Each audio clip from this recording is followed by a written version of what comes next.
ஆனி மாதமும் ஆடி மாதமும் இணைந்த மாதம் ஜூலை மாதமாகும்.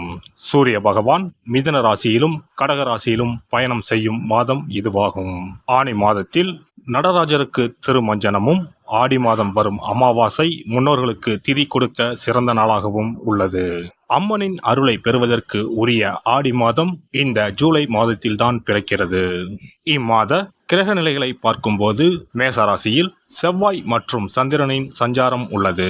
ரிஷபராசியில் குரு பகவானும், மிதுன ராசியில் சூரியனும் சுக்கிரனும் இணைந்துள்ளனர். கேது பகவான் கன்னி ராசியிலும், சனி பகவான் கும்பராசியிலும் உள்ளனர். ராகு பகவான் மீன ராசியில் சஞ்சாரம் செய்கின்றார். இம்மாத கிரக பெயர்ச்சி என எடுத்துக்கொண்டால் சுக்கிர பகவான் ஜூலை 6ஆம் தேதி மிதுன ராசியில் இருந்து கடகராசிக்கு செல்கிறார். செவ்வாய் பகவான் ஜூலை 12ஆம் தேதி மேச ராசியில் இருந்து ரிஷபராசிக்கு இடப்பெயர்ச்சி ஆகின்றார்.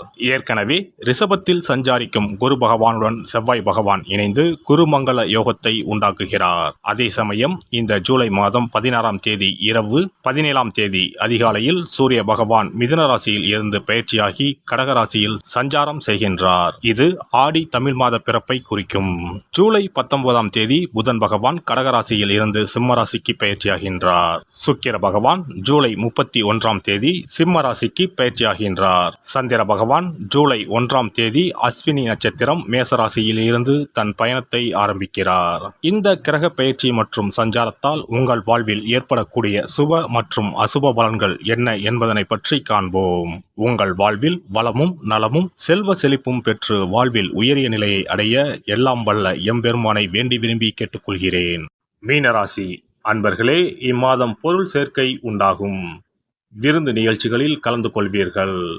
எடுத்த காரியம் தாமதப்படுகிறதே என்ற கவலை உண்டாகும். இரவில் நீண்ட நேரம் கண்விழிக்க நேரலாம். கவனம் தேவை. தொழில் வியாபாரம் எதிர்பார்த்ததை விட குறைவான லாபம் தரும். ஆனால் தொழில் வியாபாரத்தில் ஈடுபட்டு இருப்பவர்கள் எப்போதும் பிஸியாக காணப்படுவார்கள். செலவுகள் கூடும். உத்தியோகத்தில் இருப்பவர்கள் கூடுதலாக உழைக்க வேண்டியிருக்கும். கடன் விவகாரங்களில் கொடுக்கல் வாங்கலில் எச்சரிக்கை தேவை. பொறுப்புகள் கூடும். குடும்பஸ்தானத்தை அதன் அதிபதி செவ்வாயே அலங்கரிப்பதால் குடும்பத்தில் இருப்பவர்களால் இருந்து வந்த மன வருத்தம் நீங்கும். வாழ்க்கை துணையின் உடல்நிலையில் நீடித்து வந்த ஆரோக்கிய குறைபாடு பூர்த்தியாகும். வீட்டிற்கு தேவையான பொருட்களை வாங்குவதன் மூலம் செலவு கூடும். விருந்தினர் வருகை இருக்கும். பெண்களை பொறுத்தவரை பயணங்கள் செல்ல நேரலாம். எடுத்த வேலையை செய்து முடிக்க காலதாமதம் ஆகும். வழக்கத்தை விட கூடுதலாக உழைக்க வேண்டியிருக்கும். கலைத்துறையினருக்கு வெளிநாடு வாய்ப்புகள் தேடி வரும். நண்பர்களால் இருந்து வந்த தொல்லைகள் தானாக விலகும். கண்கள் சம்பந்தப்பட்ட நோய்கள் வரலாம். கவனம் தேவை. அரசியல் துறையினருக்கு உங்கள் கடமைகளை சரிவர செய்தால் நன்மைகள் அதிகம் கிடைக்கும். அறிவாற்றலும் செயல்திறமையும் கூடும். உழைப்பு வீண் போகாது. மாணவர்கள் கல்வியில் வெற்றி பெற கூடுதல் நேரம் ஒதுக்கி பாடங்களை படிப்பது நன்மை தரும். பொறுப்புகள் அதிகரிக்கும். நட்சத்திர பலன்கள். புரட்டாதி நட்சத்திரம். இந்த மாதம் பல விதத்திலும் புகழ் கூடும்.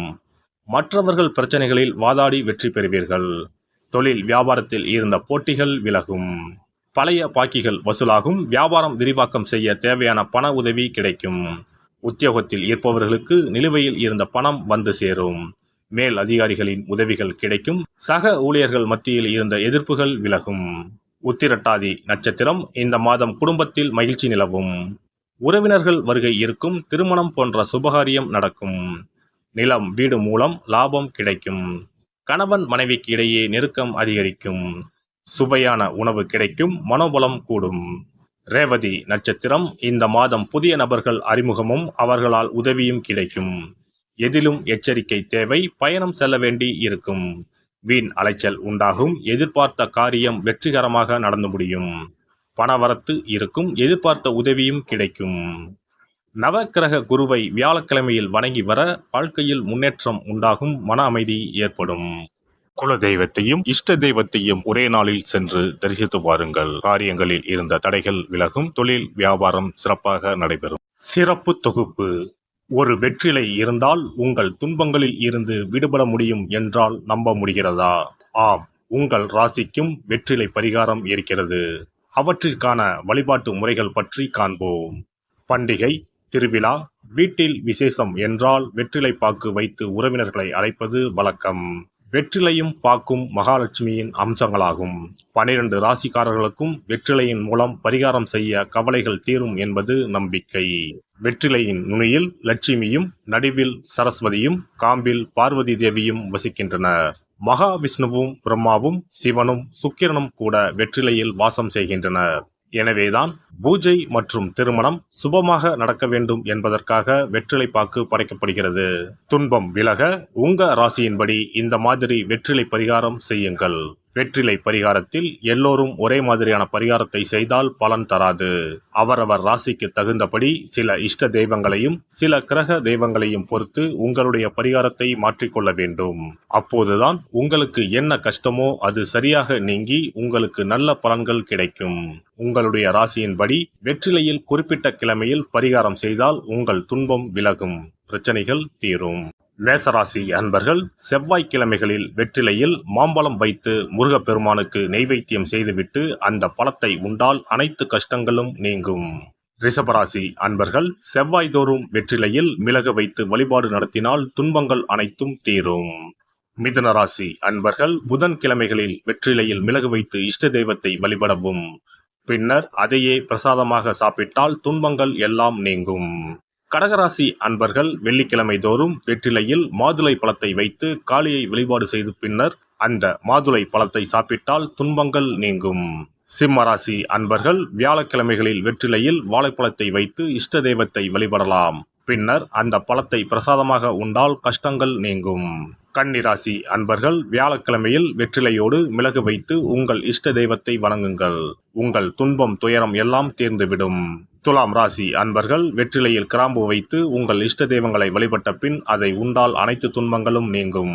விருச்சிக ராசி அன்பர்கள் வெற்றிலையில் பேர்ச்சம்பழம் வைத்து செவ்வாய்தோறும் உங்கள் இஷ்ட தெய்வத்தை வழிபட்டால் துன்பங்கள் நீங்கும். தனுசு ராசி அன்பர்கள் வெற்றிலையோடு கற்கண்டு வைத்து வெள்ளிதோறும் இஷ்ட தெய்வத்தை வழிபட்டு பின்னர் கற்கண்டை சாப்பிட்டால் துன்பங்கள் விலகும். மகர ராசி அன்பர்கள் வெற்றிலையோடு அச்சு வெல்லம் வைத்து வெள்ளிதோறும் காளியை வழிபட்டால் துன்பங்கள் துயரங்கள் நீங்கும். கும்பராசி அன்பர்கள் வெற்றிலையோடு நெய் வைத்து சனிக்கிழமைகளில் காளி தெய்வத்தை வழிபட்டால் உங்கள் துன்பங்கள் எல்லாம் தீரும். மீனராசி அன்பர்கள் வெற்றிலையோடு சர்க்கரை வைத்து ஞாயிறு தோறும் இஷ்ட தெய்வத்தை வழிபட்டால் துன்பங்கள் எல்லாம் விலகும். எல்லாம் வல்ல இறையருளால் நீங்களும் உங்கள் அன்பு குடும்பமும் உடல் நலம், நீலாயுள், நிறை செல்வம், உயர் புகழ், மெய்ஞானம் ஓங்கி வாழ்க வளமுடன். இந்த வீடியோ பதிவு உங்களுக்கு பிடித்திருந்தால் லைக் பண்ணுங்க, கமெண்ட் பண்ணுங்க, ஷேர் பண்ணுங்க, மறக்காம சப்ஸ்கிரைப் பண்ணுங்க, பக்கத்துல இருக்கிற பெல் பட்டனை கிளிக் பண்ணுங்க. நன்றி, வணக்கம். ஓம் நமச்சிவாய, சிவாய நம.